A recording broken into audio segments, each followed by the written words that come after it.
It is time for the Sportsmemo Friday sports betting podcast with Robbie Veno and myself, Drew Martin. We're breaking down 4 MLB games, also the NBA playoff game for Saturday night. Happy Friday to you, Robbie. Welcome into the podcast. Happy Friday to you, Drew. How's everything today? Everything's good, man. I'm excited to get your opinion on these 4 MLB games, also the NBA game. But first, wanted to talk about some stats that you found interesting thus far in the MLB season, some stats that the listeners and myself might be able to use going forward and pile up some units here in the MLB season. What do you want to throw out there? Yeah, I think, after we get through a month of baseball, Drew, it's worth looking at. And it's been a little bit of a, long month considering that Major League Baseball started at the very end of March. So we've got still a small sample size, but I think a decent enough sample size to consider some of these numbers that I think are showing strong tendencies and maybe good enough to start taking notice of and maybe betting into. But let's start with tonight's starting pitchers across Major League Baseball and some of the top over-under starters that are going tonight, because there's a boatload of them, which was a little surprising to me as I was going through my notes for the show. But you can start with Jeremy Hellickson of the Washington Nationals, who's 4-0 to the overs so far this year in his starts. Tyler Anderson of the Colorado Rockies, also 4-0 over to 100% over pitchers thus far. Tyler Glasnow for Tampa Bay, who's been terrific in all aspects of pitching so far this season. He's been an under guy, 4-1 and a push to the under for Tyler Glasnow. That's an 80% trend.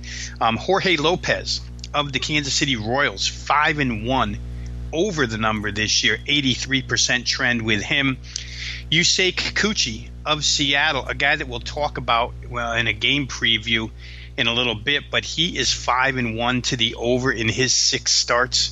And Shane Bieber of Cleveland, the guy he's pitching against tonight, the exact opposite, 4-1 under the total for an 80% number. So a lot of strong trends for these starting pitchers going tonight as far as over-under is concerned. A couple other things I want to bring up here, Drew, going to a different statistical category. You and I, last time we were on the podcast talking MLB, I brought up a number concerning the Los Angeles Angels home-road OPS disparity. Oh, yeah. Much, much better at home than they are on the road. There's a few going tonight, just so folks out there know. The Milwaukee Brewers being the largest of the teams playing tonight, home-road OPS difference is 244 percentage points. They're number 3 in Major League Baseball OPS-wise at 840. But on the road, Milwaukee, 244 points less, only 696 on the road. So that plus 244 ranks as the biggest difference this weekend amongst teams. The Colorado Rockies, who we know always show a big home road disparity, didn't work out the first couple weeks of the year when they were ice cold, but all of a sudden Charlie Blackmon, Nolan Arenado, and company started to get hot, and their home road OPS split is now a pretty high 169. They're the 5th ranked home OPS team in Major League Baseball. The Mets, believe it or not, pretty big disparity home road wise. They are plus 134 as a home team. They're the 30th OPS offense in Major League Baseball, or excuse me, the Cincinnati Reds, the 30th ranked OPS team in Major League Baseball. It's their differential I should be talking about, Drew, not the Mets. Cincinnati's is 134. I just have it misplaced in my notes. Much better home team, 134 points better OPS-wise than they are on the road. As I mentioned, they're the lowest ranked OPS on the road. And here's a backwards one. You think the Chicago Cubs, who play this afternoon, they play in Wrigley Field, they should be a better hitting team at home, yet it's been the road for the Cubs so far this season. Now, Cubs have a home series this weekend against St. Louis. At home, they're hitting OPS-wise 151 percentage points lower than they are on the road. They're only the 21st ranked OPS at home. They're number 3 on the road. So the Cubs are kind of the reverse of what we've been talking about. We've been talking about teams that hit much better at home. The Cubs, much better on the road. So those are 4 teams to look out for tonight: Milwaukee, Colorado, Cincinnati, and the Chicago Cubs. Injury-wise, you want to check on Christian Yelich tonight. We'll see if he returns to the Milwaukee lineup. It's still kind of up in the air. Certainly, he's a difference maker where that's concerned. But those are some of the things that we notice around baseball early. One more quick one here that's really random. I don't know if it's going to hold up or not, but the Washington Nationals have played 10 series so far this year. They're 1-9 in the first game of a series so far. Fade the Nationals in the first game of a series, you're hitting 90% of your bets so far this season. So certainly something that is not, neither here nor there. I don't know what kind of argument you could make for that that's legitimate. It's kind of a random statistic, but holding true so far. Anybody with the foresight to play that, like I say, is cashing a lot of tickets so far this season. Yeah, that last one is really interesting. I think the home road splits of the OPS as well, Robbie. Good stuff here. The 1-9 first game of series, I mean, you got to point towards something that's making that happen, and especially on the road, for whatever reason, maybe they're not traveling very well, they're together, something like that of sorts. Is there anything you can think of off the top of your head that would lead to this 1-9 first game start of the series for the Nationals? Yeah, it's really hard to pinpoint, Drew. Like I say, I know that the Nationals made the move last night to fire their pitching coach, Derek Lilliquist, former Atlanta Braves pitching coach for the Nationals. Just came to the team last year, gets fired really early this year. I think after 30 games gone, they decide to make the switch, blaming a lot of stuff on the pitching, which of course the bullpen has been rotten to start the year. They've been better as of late. I should note that in their last 20 innings pitched, the Washington bullpen has only given up 2 earned runs. So after a disastrous start, they seem to be righting the ship a little bit. But, like I said earlier, it's so random. There's no rhyme or reason to why you should lose the first game of a series so often, except being ill-prepared. And, of course, Davey Martinez has come under some fire. I know General Manager Mike Rizzo tried to take some heat off of him with some of his comments yesterday, putting more of the emphasis and blame on himself. But, the Nationals, Drew, another thing you could point to, and it wouldn't really mean you'd lose the first game of the series. I mean, you could lose the second, you could lose the third, randomly speaking. But, without Juan Soto the last couple of days, the Nationals are without their 2, 3, 4, and 5 hitters that started the season. So when you take the heart of somebody's order out 4 consecutive, I know the Yankees have been able to overcome it. Washington so far hasn't been able to overcome it.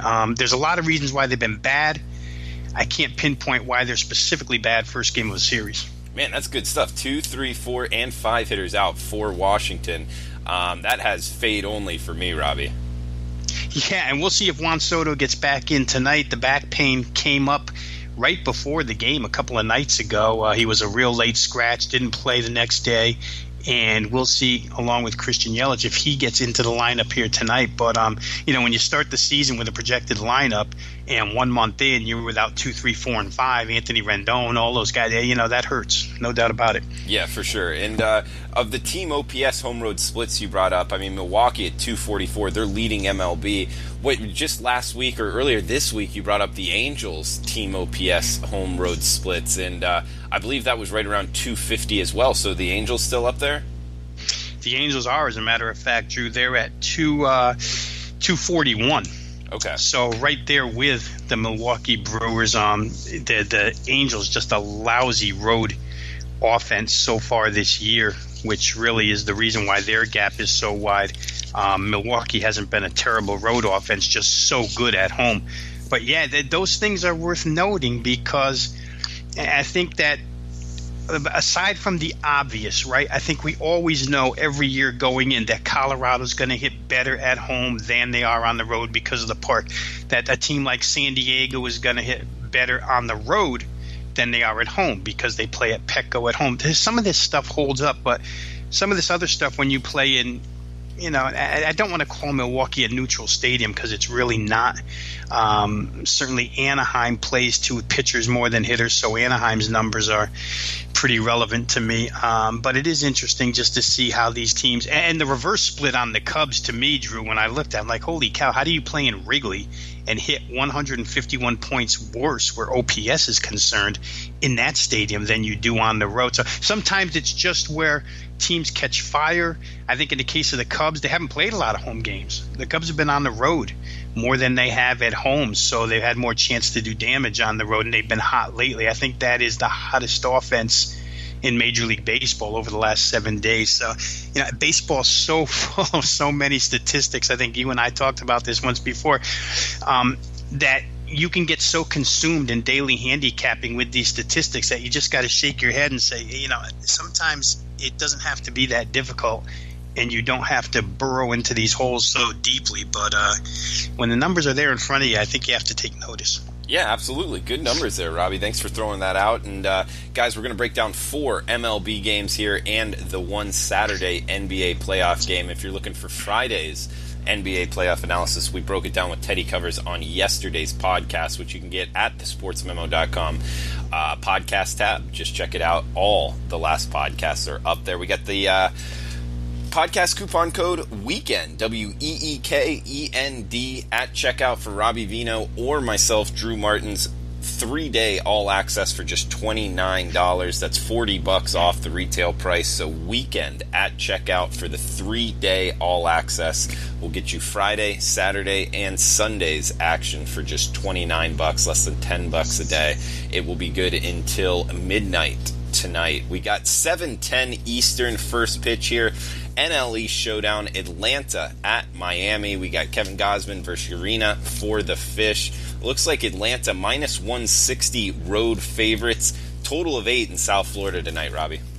Yeah, you know what, Drew? Here's one more statistic that we could throw out there with what we talked about early. It's a different category, but as a run line player, predominantly, I think I've mentioned before that one of the initial things I look for is how often do teams get involved in one-run games. You want teams that don't get involved in one-run games when you're going to play run line. You don't have to play every single run line play according to that, but I think it's helpful to find the teams that don't get involved and use them in your run line plays. How about the Miami Marlins? Are the team in Major League Baseball that's been involved in the least, percentage-wise, the least amount of one-run games so far this season. Only 4 times has a game they've played ended with a one-run differential, and they played 30. So you're talking about a team that, somewhere in the vicinity of 12% of the time is in a one-run game, and 88% of the time they're in a game that's decided by more than one, and it's a lousy team. So I think right there gives you a huge lane to drive in with playing against Miami with a favorite on the run line against them.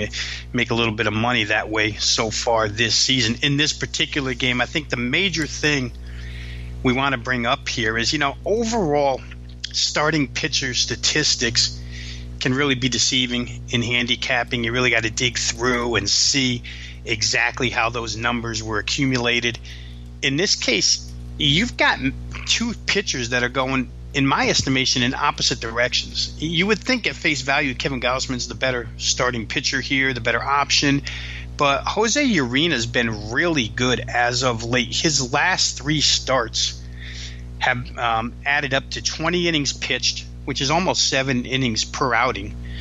23 base runners allowed in those 20 innings pitched, which is a real good number. His strikeout to walk ratio has really improved, and that's what's helped him out. To start the season, his first 3 starts, K to walk ratio was only 2-1. Last 3 starts, it's up to 4-1. Much better. His ERA over the course of the last 3 starts, 2.25. His WHIP, 1.15. And he's working fairly efficiently, Drew. Only 14.7 pitches per inning his last 3 starts. So Jose Urena on the upswing for sure. Kevin Gausman, on the other hand, you go through his starts, and he's only pitched well in 2 games, period. The other 3 games were horrible starts, and they're 3 of his last 4 in those outings, 3 of his last 4 starts, 16 innings, 17 hits, 14 earned runs, a little over 2-1 strikeout to walk ratio, 16-7, 7.88 ERA, 1.5 WHIP, 33 total bases allowed in only 16 innings. That's, every hit is a double against this guy. So Gausman really not that good, but you got to slow your horses down a little bit in this case, because one of those excellent starts that he had was against these Miami Marlins. Miami's the worst hitting team in baseball, and Gausman in his first start this season went 7 innings pitched, only allowed 2 hits, no runs against these Marlins, struck out 7 in those 7 innings. So that was a real good outing for him.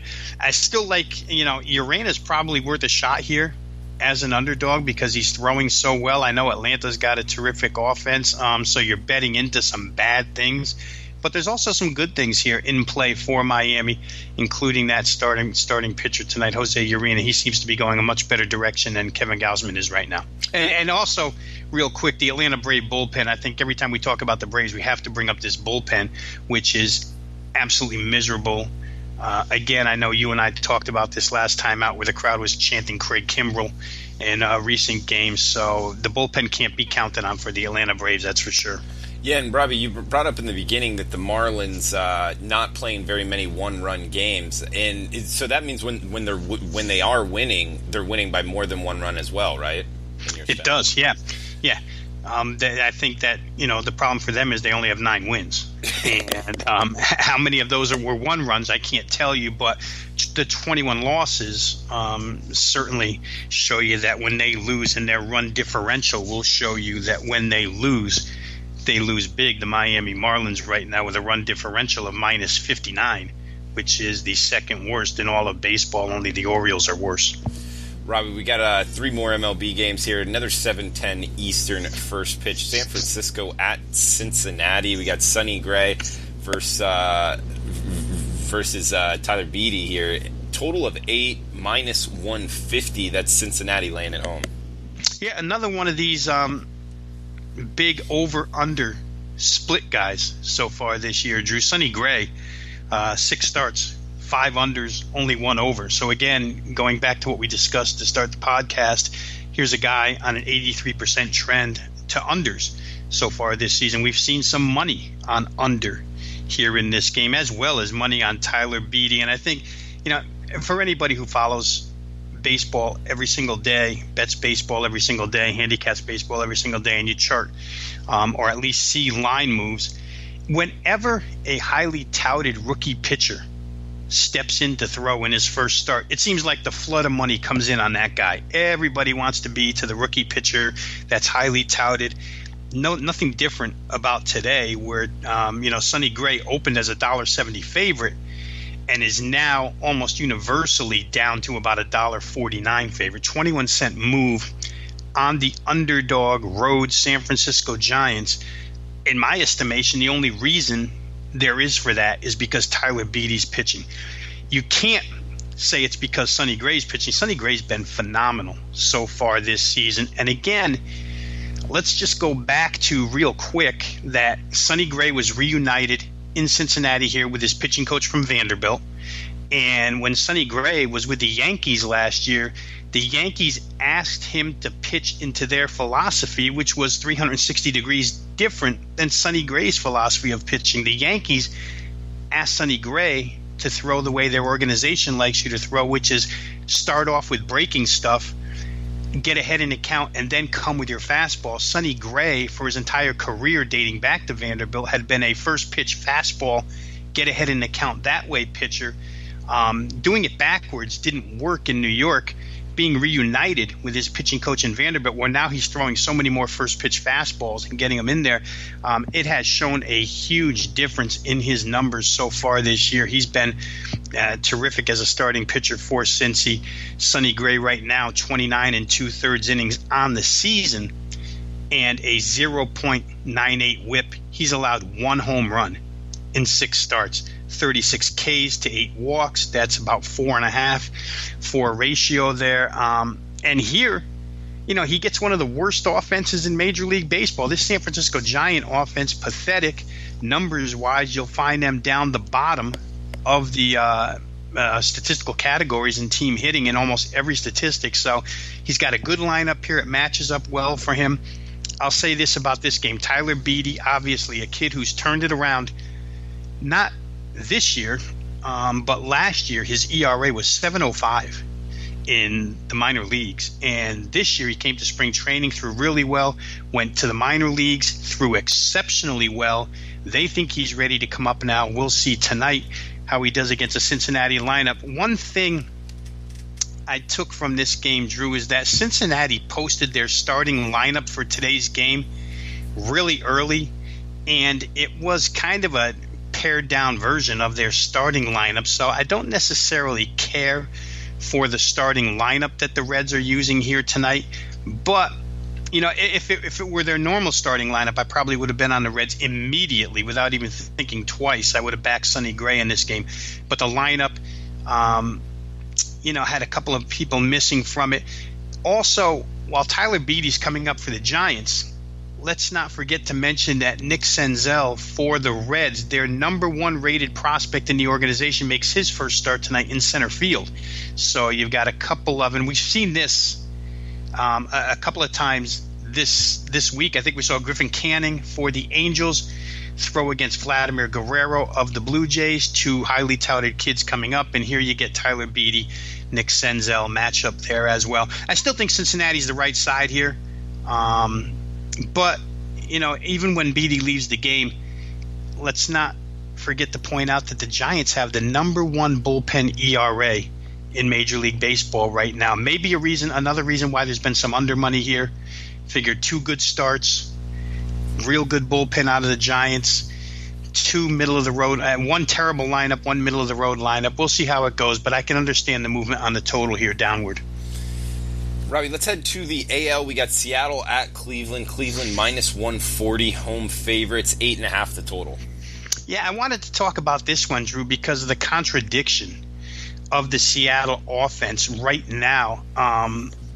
Recently, with baseball, you have to get involved in the current or the recent history more than you do the overall statistical numbers. And if you just go by overall offense, Seattle's pretty good in a lot of categories. In fact, they're real good in a lot of categories.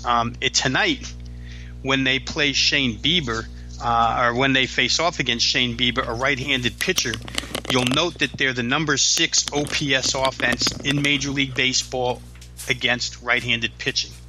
They're on the road. You'll notice that they're the number 1 road offense in Major League Baseball, so OPS-wise. So there's two real good offensive numbers for the Seattle Mariners. However, they're ice cold right now. Seattle has been the worst OPS offense over the course of the last 7 days. So do you take into consideration, or into heavier consideration, they've been great against righties, they're the best on the road so far this year, or do you take into consideration that they're in a team slump right now? And I think that in baseball, you have to deal much more with the recent than the overall. So I would lean toward Seattle being ice cold right now against a pitcher in Shane Bieber, who's been real good for the Cleveland Indians so far this year. Now, a couple of things to note here real quick. Kikuchi for Seattle, when he came across from Japan, they pitch with more rest.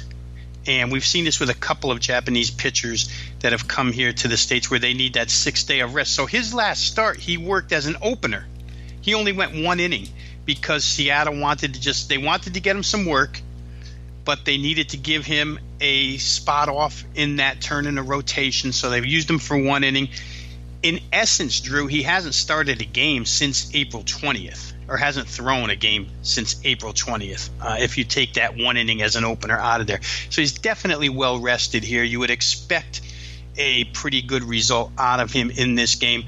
On the other side, Shane Bieber, as I mentioned, has been, could argue that he's been the Cleveland's most, or the Indians' most consistent pitcher to date. 1.02 whip over 27 and a third innings. The team is 3-2 when he throws. He's only allowed 17 hits in 27 and a third. I think the problem for Bieber is that he's only allowed 17 hits, but 4 of those are home runs. When 25% of the hits you're giving up, or in that territory of 25% are home runs, then that's not so good. But he's got 32 Ks over 27 and a third innings. That's better than 1 inning. A lot of good reasons to like Shane Bieber. I'll give you another version of OPS differential here. Let's hear it. Over the course of the last week, I just talked about how bad Seattle's been OPS-wise, right?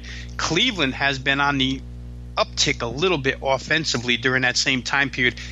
They've hit OPS-wise, 193 points better than Seattle over the last 7 days. That's a pretty good gap.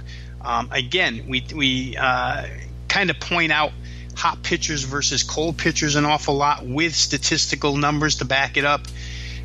Here's a situation where we can point out a offense that's going better than a ice cold one, and we can back it up with a statistical number. 193, almost 200 points better OPS wise is Cleveland. They haven't hit good this season. There's been a lot of chatter about how bad this offense has been. The outfield doesn't hit, but right now they're doing a lot better than Seattle is. So this game becomes a real contradiction. I wouldn't back either bullpen here. They're both well rested.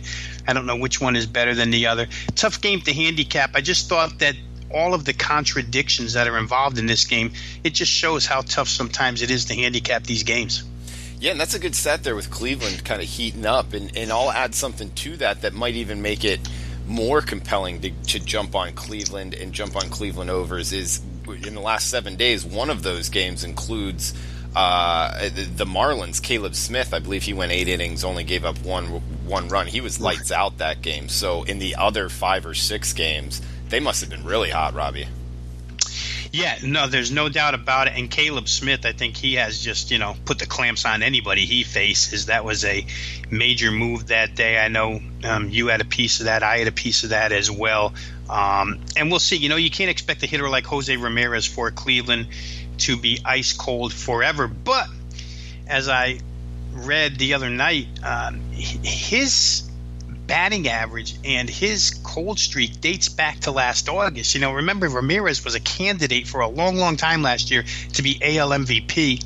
Turns cold the last 2 months of the season, stays cold the first month of this season. Hard to tell if something's really wrong with him or this is just an extended spell. I think he's too good of a hitter to stay down, but Cleveland's offensive boost, there's no question about it, correlates to the return of Francisco Lindor to that lineup. Good stuff, Robbie. Here we got some actionable information to take into the weekend and grab some units.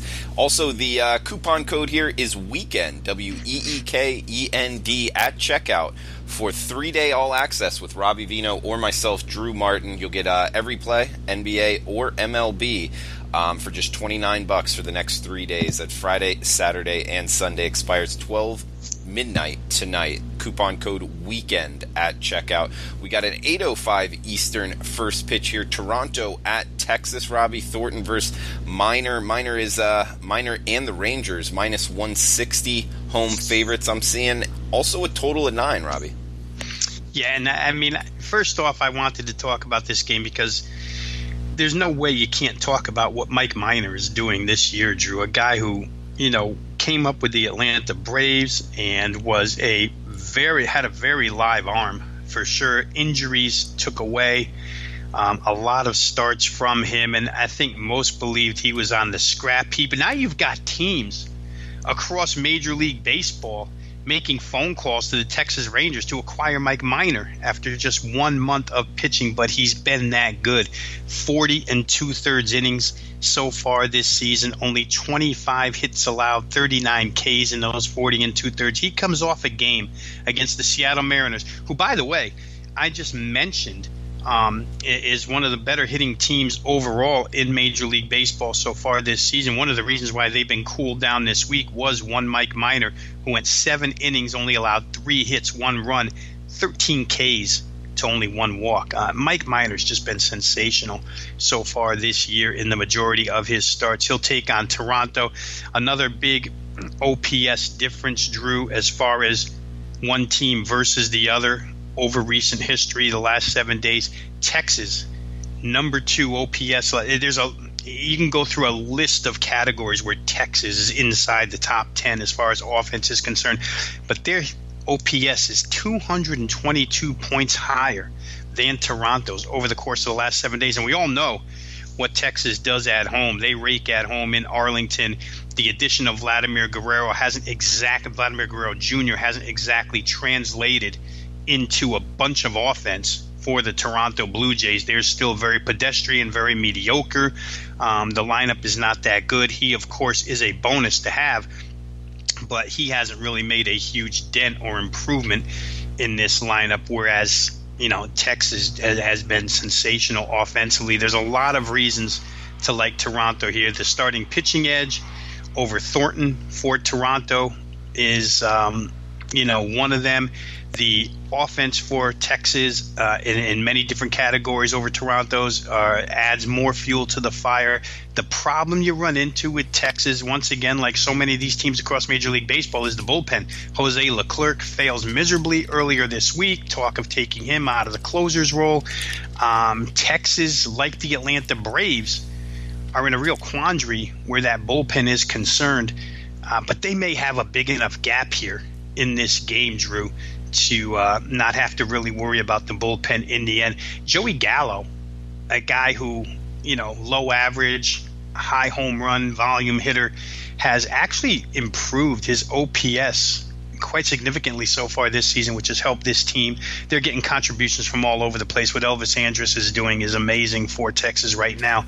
But I would think that Texas with Mike Minor, he needs to be talked about. He needs to be looked at here. The team is only 3-3 in his starts because they've given up a lot of they have failed to support him in some of his starts. But I don't see failing to support him as an option here tonight.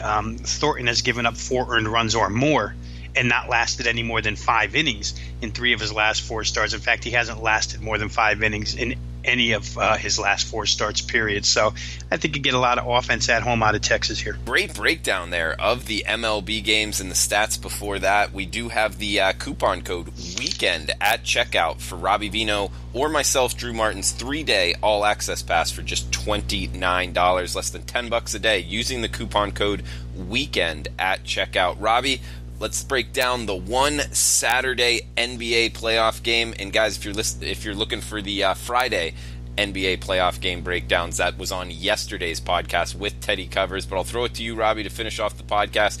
We got Saturday night, Golden State at Houston. Looks like the Rockets minus 3.5-point favorites here, Robbie. That's a little surprising to me.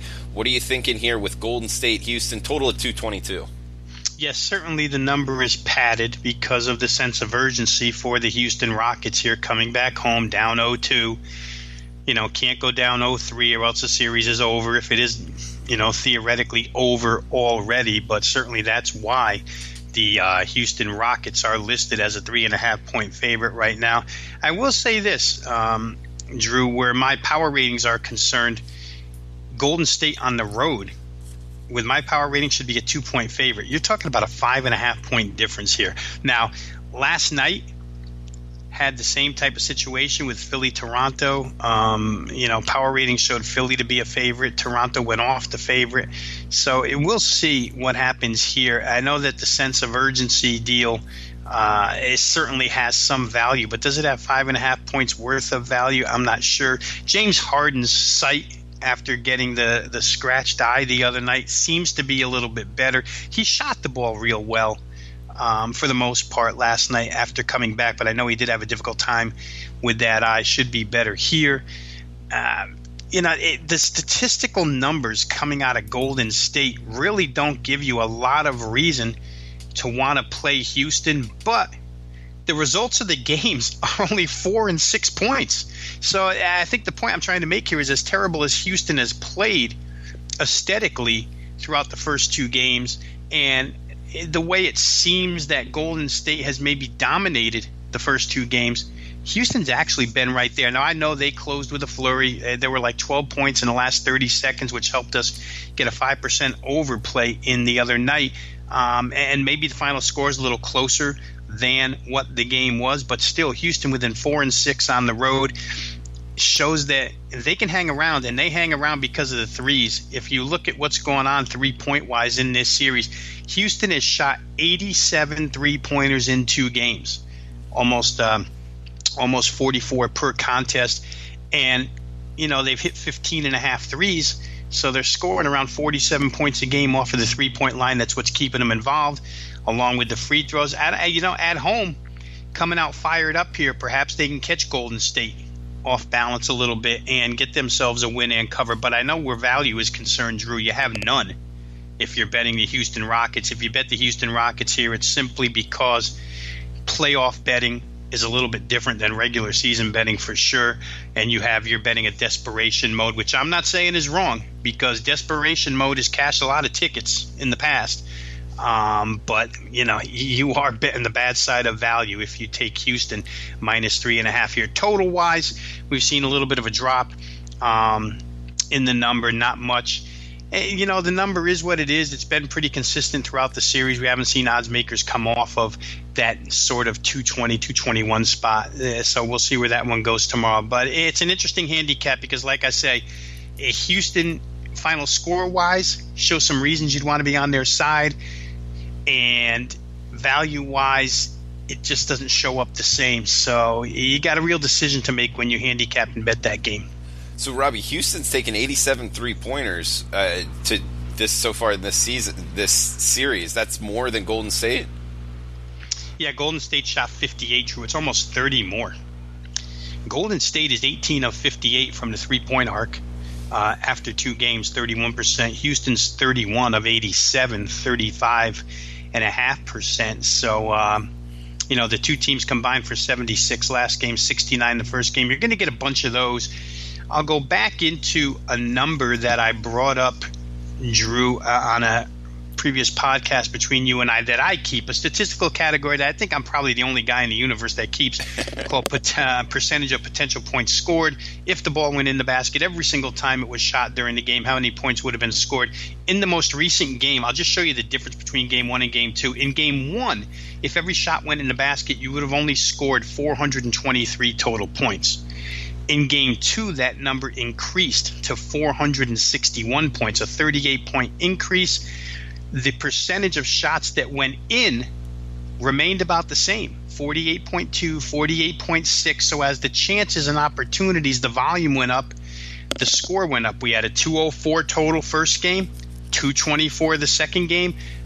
If the numbers stay in the range of Game 2, you might be able to get another over, but you're shaving it real close. Like I say, the number posted right now at 220.5 or 221 right now. I don't have it straight up in front of me. It's kind of a close call there. Yeah, it is at 221.5 at most shops right now. We're seeing a 222 at Bookmaker. So good stuff there. And the Game 1, 423. Is that potential points scored? Is that the name of that stat? It is. It is. And like I say, really simply put, if every shot they put up went in the basket, that's what you would have had in that game. Well, great stuff, Robbie. Not only in the NBA, but MLB and the stats in the beginning. Guys, the coupon code is WEEKEND at checkout for 3-day all access with Robbie Veno or Drew Martin for just $29. That gets you Friday, Saturday, Sunday. It expires tonight at midnight. Robbie, thanks for the time. Best of luck with your bets this weekend. You got a bunch up at sportsmemo.com. In MLB, you got a run line play. You got your upper tier best bet. You got your Nuggets Blazers Game 3 best bet. That's all available at sportsmemo.com. And you can get 3 days all access for just $29. That's less than the price of one of those plays, depending on the rating for the coupon code. It is WEEKEND at checkout for just $29. Next 3 days of action. Guys, enjoy your weekend. Have a fun, safe weekend. We'll talk back on Monday.